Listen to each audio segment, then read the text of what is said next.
उस विश्व रूप की साया ने और सूरज की अंशी ढाप डाली और 3 ही कदम की गिनती में उन्हें तीनों लोग नाप डाली।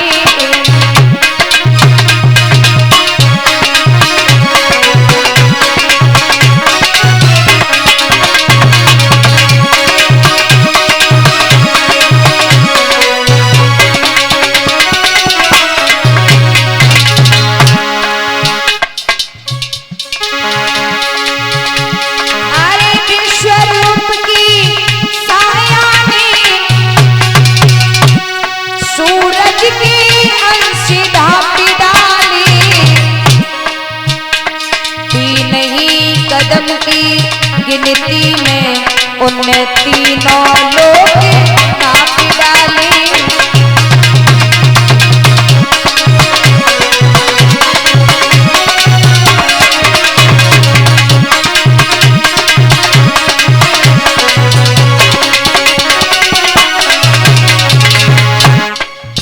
तीन कदम में तीनों लोगों को नापा।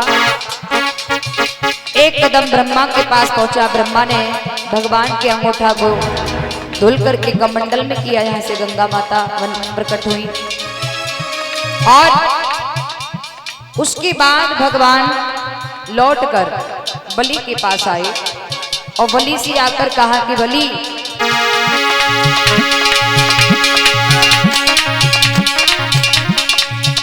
प्रभु बोले खाता खत्म हुआ, थोड़ी सी शेष और दे दो।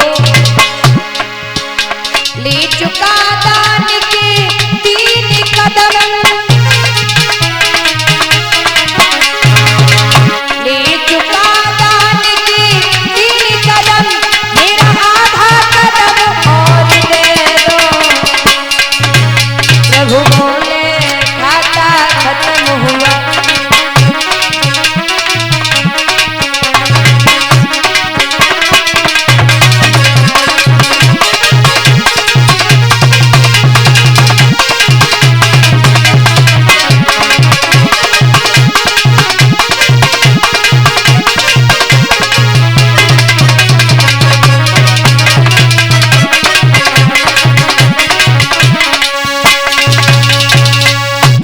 भगवान बोले 3 कदम तो ले ले, आधे और दे दो। तो कांप रहा था प्रथम ही वली वह रूप निहार, पड़ी मार के साथ में वहां दूसरी मार। पहले तो भगवान के उस विशाल रूप को देखकर वली थत्थर कांप रहा था। ऊपर से भगवान ने ये और कह दिया आधा कदम रह गया, वो भी दे दो। अब तो और भयभीत हो गया। हाथ जोड़कर बोला प्रभु थोड़ा सोचने का मौका दीजिए। भगवान बोले सोच लो आराम से, कोई जल्दी नहीं है। थोड़ी देर बाद बलि बोला प्रभु एक बात बताओ। बोले हाँ, धन और धनी में रिश्ता क्या होता है? भगवान बोले धन और धनी में मालिक नौकर जैसा नाता होता है।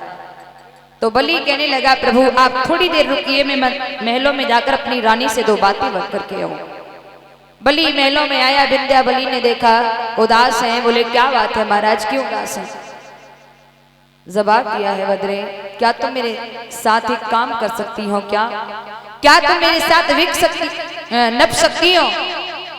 विंध्यावली कहने लगी आप तो ऐसे पूछ रहे हो मानो किसी और की अर्धांगिनी हूं।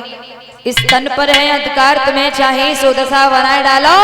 अब नपने की कौन है बड़ी बात, टुकड़े टुकड़े करवाए।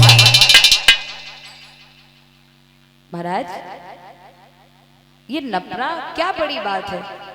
रानी एक ब्राह्मण ने, एक साधु ने आकर के मेरा सब कुछ छीन लिया है, आधा कदम और रह गया है, हम और तुम दोनों नप करके उनका आधा कदम पूर्ण कर सकते हैं ना?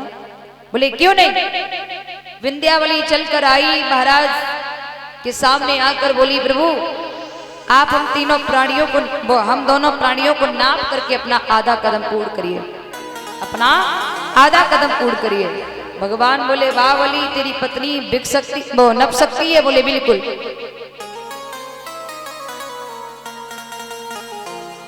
विंध्यावली बोली हाँ महाराज हमें नाप लीजिए, तैयार हूं मैं अपने को।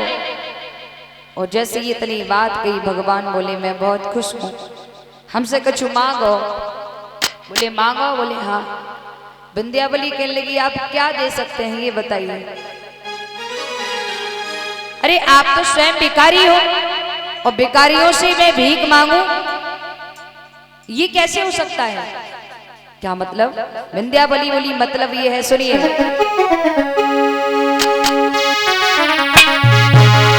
हरि हरि भूमि त्यागी दई रे स्वामी त्यागी, स्वामी त्यागी दई तासो ये रथ नाई बबुल की राही।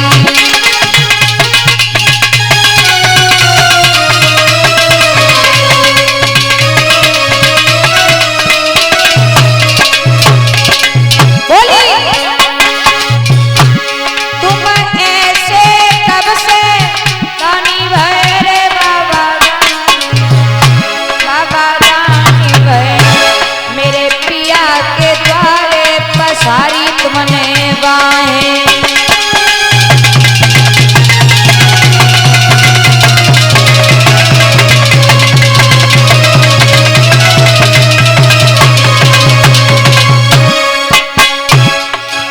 बोली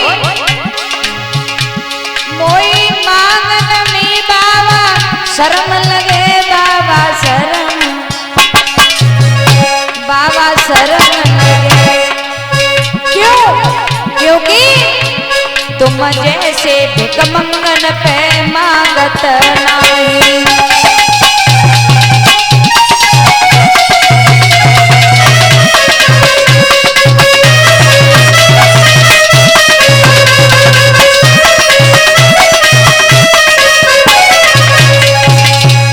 बोली हमें कहा दोगी बाबा,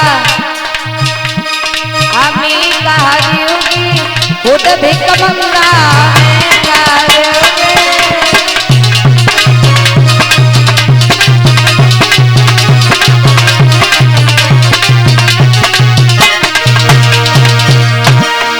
खुद भिख मंगा और खुद भिख मंगा,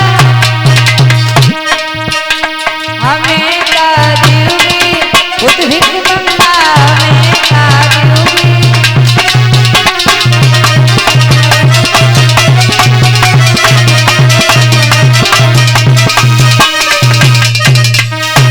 जवाब दिया आप खुद भिखारी, हमें क्या दोगे? भगवान बोले बलि तुम ही मांग ले। बलि कहने लगे मांगे हमारी पत्नी मांगे। भगवान बोले देवी मांग ले। देवी बोली ना मांगे हमारे पति मांगे, हम भिखमंगन पे ना मांगते। भगवान बोले बलि मांग ले। बलि बोले ना मांगे पत्नी मांगे। अब भगवान कहूँ इधर, कभी उधर, कभी इधर, कभी इधर, बड़ी परेशान। भगवान को मौका मिल गया। भगवान कहने लगे तुम ना मांग रहे हम दे रहे, जाओ तुम पातालपुरी का राज्य करो। बलि के पैरों के तले धरती खिसक गई। ये क्या हुआ? अरे मैं तो स्वर्ग का राज अभिषेक करने के लिए ये सब कर रहा था, 100 यज्ञ कर रहा था, लेकिन इन्होंने क्या कर दिया? पातालपुरी का राज्य दे दिया। बलि कहने लगे प्रभु ये आपने अपनी इच्छा अनुसार दिया है, अब आप एक वरदान मुझे मेरी इच्छा अनुसार दे दो। बोले क्या? बोले प्रभु पातालपुरी में एक ऐसा महल तैयार कराया जाए जिसके 52 दरवाजे हों, जिसके 52 दरवाजे हों, और मुझे एक ऐसा नौकर चाहिए जिधर देखूं मैं हर वक्त वो नौकर मेरी आंखों के सामने रहे। भगवान सोचने लगे फंस गए, ये काम हमारे अलावा कोई नहीं कर सकता है। और महाराज